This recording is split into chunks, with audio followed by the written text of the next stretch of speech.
Hi, everybody, and welcome to Mondays with Mike for this Monday, June 19th. It is Juneteenth. It's also my mom's birthday, so happy birthday, Mom. It's also the day after Father's Day, and so happy belated Father's Day.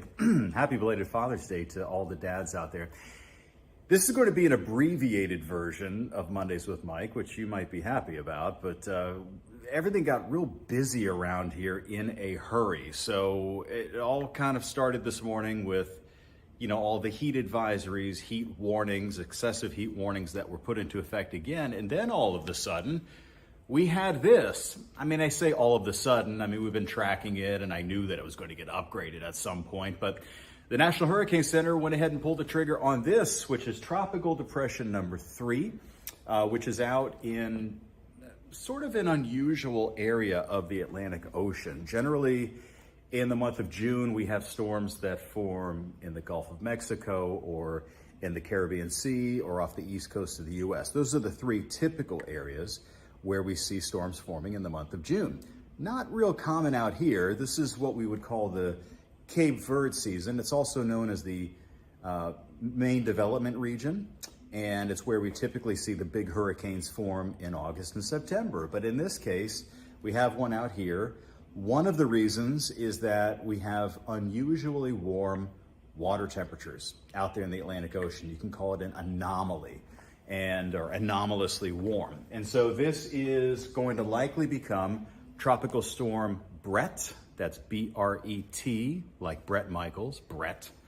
And from here, it's likely to move into the Caribbean Sea and will probably become a hurricane. It definitely looks like it. The question is, will it curve to the north before it makes it to the islands?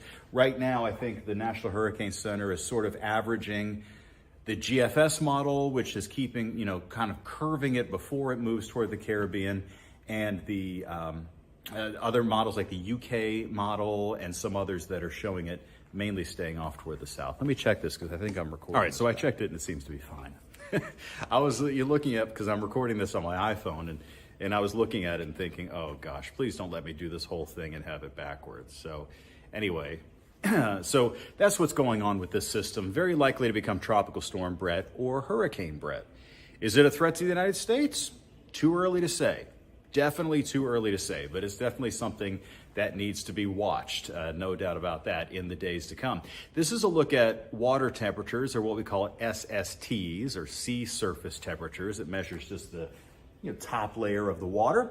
And out here across the Atlantic Ocean, lots of 82 to 84 degree readings, which again is not real typical for this time of the year. We very often see those temperatures in the Gulf and in the Caribbean, but for the central Atlantic Ocean, we'd be closer to maybe 80, 81, maybe 82, but to get those temperatures up to 84 is a bit unusual. So this is a zoomed in view actually of 2 tropical systems that we're watching today. One, like I said, has already been upgraded here to Tropical Depression number 3, soon to become Tropical Storm Brett. And there's another one behind it, which has already been named as an area of investigation, what they call it. They always give them these names, these designations, AL 93L,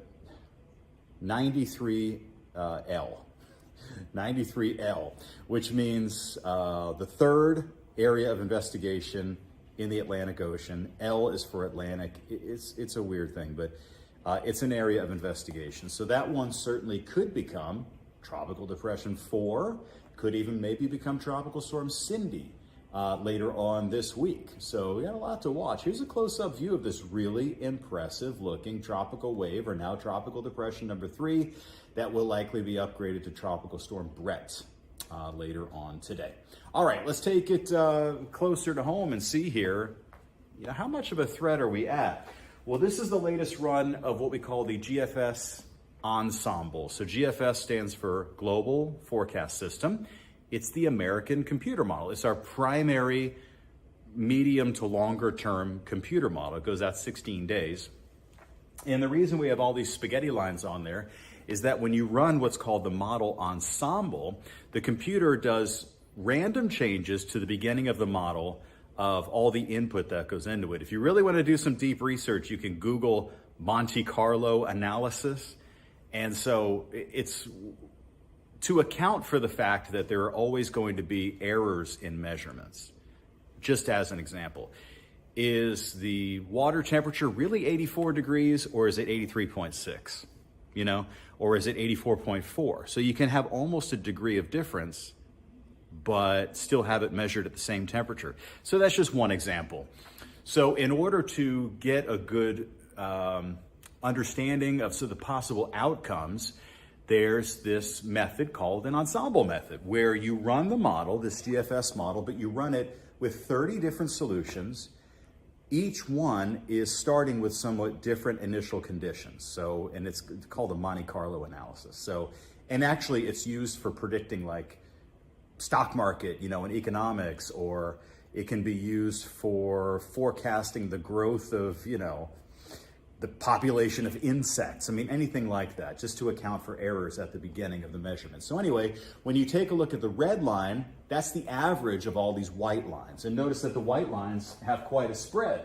Some of them show it moving off toward the north, some of them show it moving into the Caribbean. So there's a lot of uncertainty right now, and it's certainly not something that we will want to take our eyes off of here in Southeast Texas, right here on the Gulf Coast. All right, the other big story is this unbelievable heat. Now, last Friday, we had our first excessive heat warning that was put into effect in nearly 7 years for Houston. The last time Houston was under an excessive heat warning was back in August of 2016. Then we were placed on one, under one on Friday, Saturday, Sunday, and now Monday, and in fact extending into Tuesday. So we're going to string together 5 consecutive days with an excessive heat warning, which is really rare. And the reason that this is a big deal is that not only is it that it's hot, I mean, of course it's hot. It gets hot around here all the time. I mean, it's Houston in June, right? But we have incredible levels of humidity. What we call the dew point value out there is so high that it's leading to extreme heat index values. This box tells you, basically explains to us what an excessive heat warning is. The heat index values get close to 115 degrees, and so that's, again, that's a big concern. So you may be wondering, well, is this going to last? Is this something that's going to stay with us for a long time? I'll tell you what, this is the outlook from NOAA for 2 weeks from now. So this actually takes us through the end of June into the beginning of July. And in fact, Texas here has the highest probability of having above average temperatures. So it's very likely we're going to maintain this heat wave overall heading into the month of July. High temperatures today around Texas, check it out, just awful. I mean, most places ranging from 100 all the way up to around, 114 down around Laredo. That has been just the epicenter for the unbelievable heat over the last several days. Laredo, Texas, that's right under this heat dome. Del Rio as well. Then taking a look ahead at highs tomorrow, which is Tuesday. Again, we're looking at 105 in San Antonio, about 100, maybe 101 here in Houston, but those crazy values, again, being reached down in parts of the Rio Grande Valley.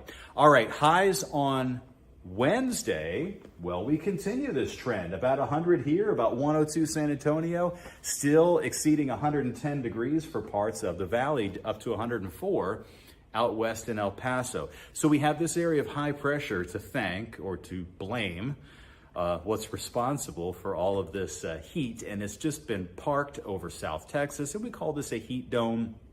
It's also called a blocking high, where it just almost becomes cut off from the main flow. It also tends to steer severe storms off to our north, which is why we've had so many severe thunderstorms from North Texas all the way down into parts of Florida. So, we had a deadly tornado, unfortunately, in Perryton, Texas over the weekend, or on Friday, and then also in Mississippi on Sunday night. So that's going to be the same storm track setting up here over the next several days. So here's a look at the outlook for today, Monday, and heading into tomorrow. Lots of sun. Lots of heat and humidity. I mean, the heat index could get up to 115 today. The dew point value is about 80 degrees. It is nasty.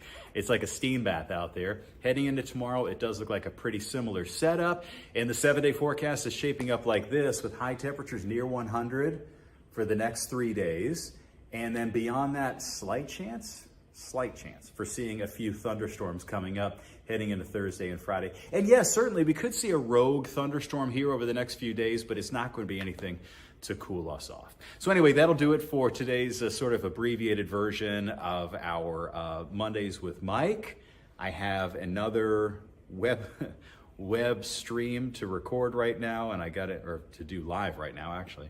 And then I have to get ready for the noon show.